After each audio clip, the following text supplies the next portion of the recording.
What is going on, YouTube? This is Jim back with another video, and I want to give you guys my hopes and dreams and predictions and expectations for all things Xbox. Now, I am extremely excited to announce that I've been picked to go to FanFest with my wife. And it's so cool that we're going to get to go to the press conference and meet all the who's who. Hopefully, Rod Ferguson will be there, and Major Nelson will be there, and Phil Spencer will obviously be front and center.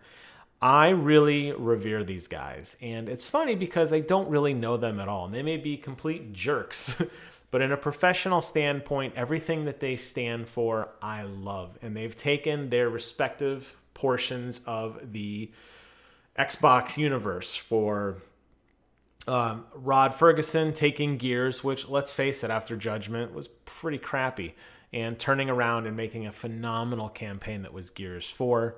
You have Major Nelson, who has continued to be an ambassador for the brand with his fan giveaways and all of the news that he brings through the blog and just the positivity he brings to the platform.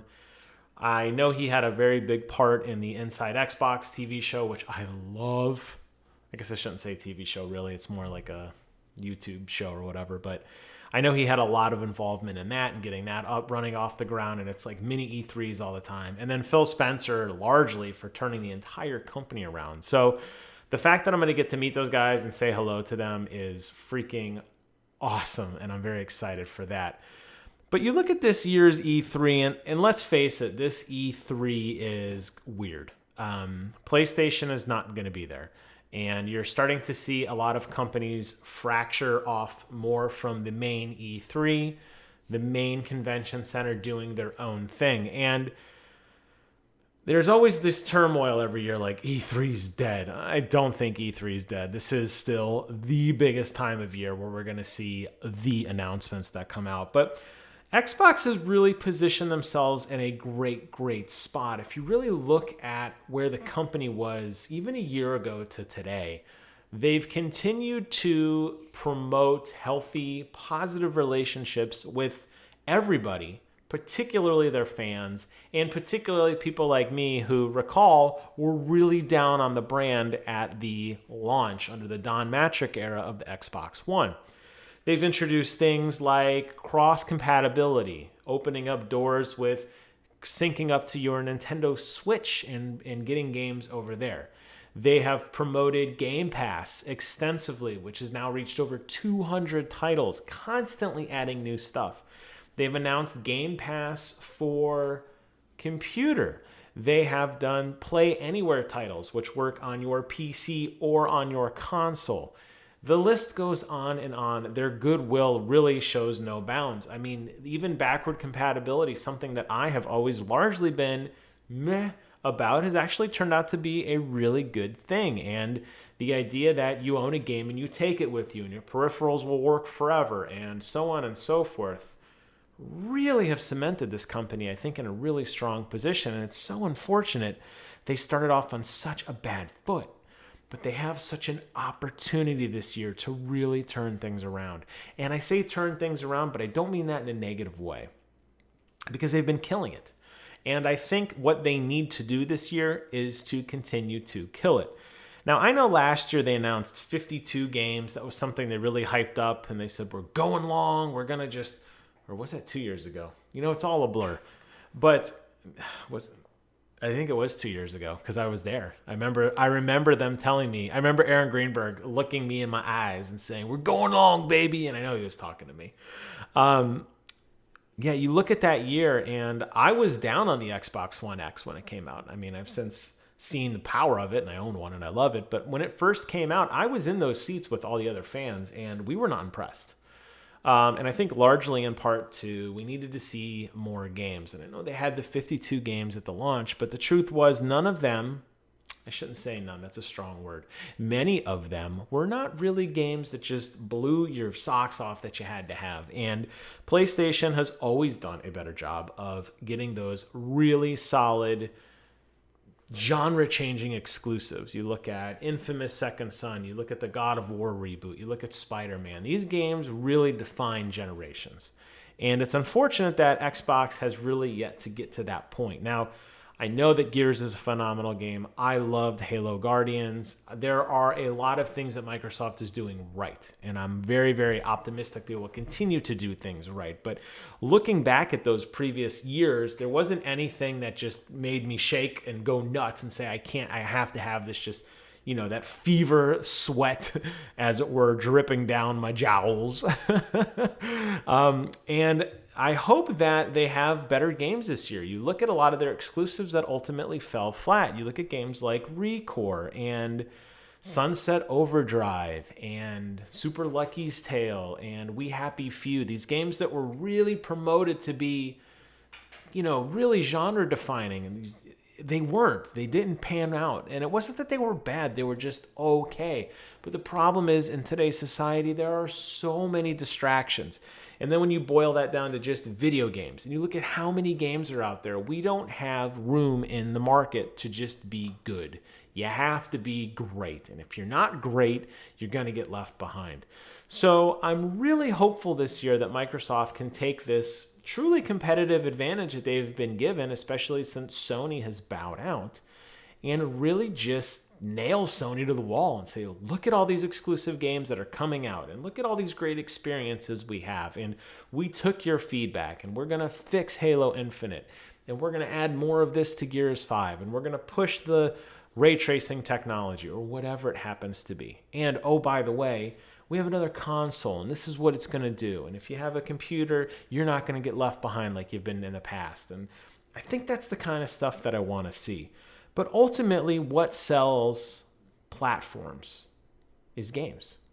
And I really hope that we know that they've done a lot of pre-teasing. We know, as I said, Halo and Gears, and there's going to be another Forza something. We know those are coming. Forget those. Let's talk about the things we don't know. What have all these other studios been up to? Are they up to good things? I hope we're not getting another State of Decay, because that game's not great.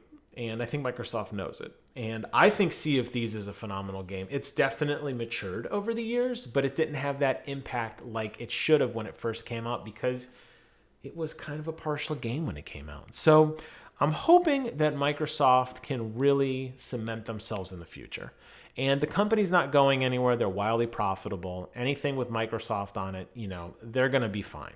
It's not like they're going to go bankrupt. And I really don't even care so much about the console wars or the sales or anything like that, because it's been readily apparent to me over the last few years, particularly the last 2 years with Game Pass, that Microsoft has done a very good job of being consumer friendly. And that's something that PlayStation has really struggled with. You look at all these stories adding up over the years of PlayStation not allowing Fortnite players to play with Nintendo Switch or Xbox One or PC users. And you look at PlayStation not having that backward compatibility to PlayStation 3. And you look at how piss poor the PlayStation Network performs, how difficult the store is to navigate, and you look at some of these things and you're like, oh boy, this is not good.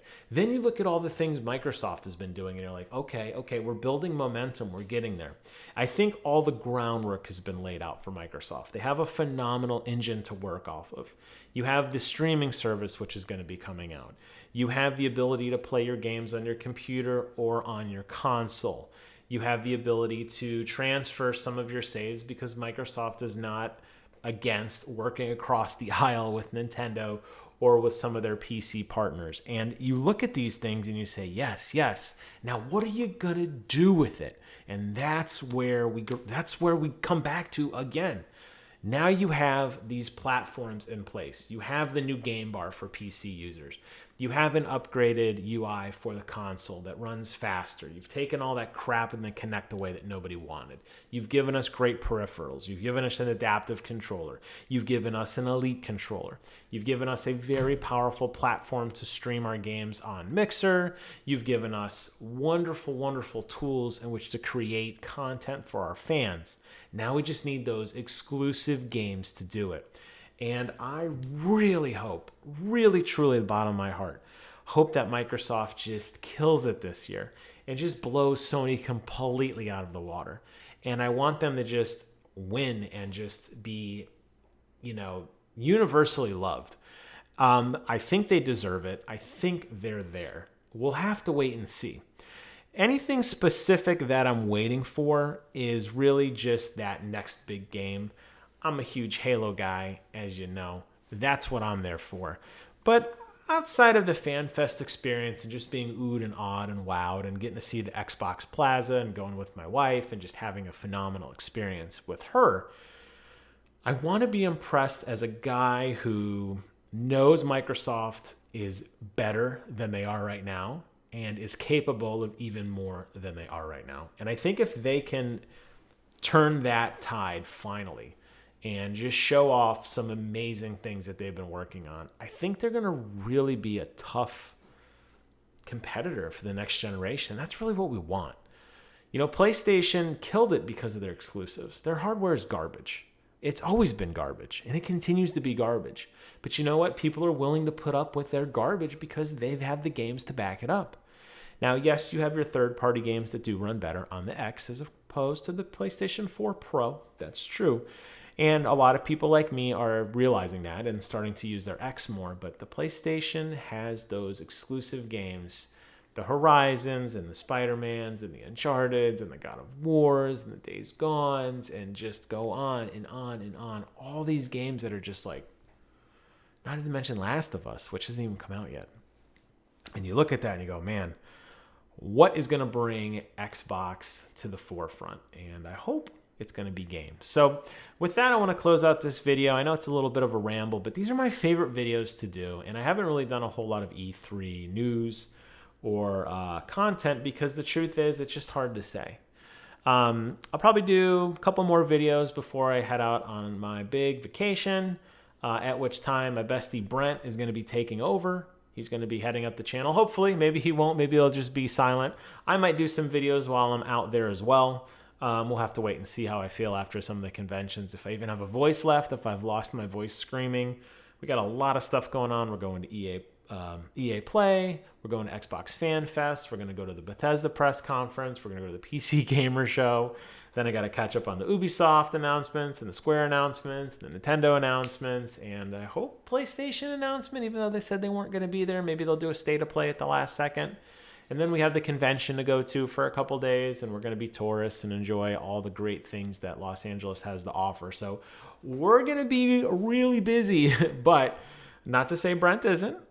He did a phenomenal job last year, so I'm really excited to see what kind of stuff he puts out, and hopefully it's jaw-dropping amazing. We'll have to wait and see how much he's able to do. He's got some kids now, so things are a little different. But yeah, that's just kind of the state of where my channel's going to be going in the next couple weeks and where I'm going to be going the next couple weeks. So leave your thoughts and comments below if you are like me and you are cautiously optimistic that Xbox One can turn it around. Do you think we're going to get a new console announcement? Do you think we're going to get any crazy new peripherals, some phantom game that's just going to blow our minds? I hope so. I hope so to all of those things and more. It remains to be seen. And with that, thank you guys so much for watching. Take care of yourselves. And until next time, I will see you guys on the other side.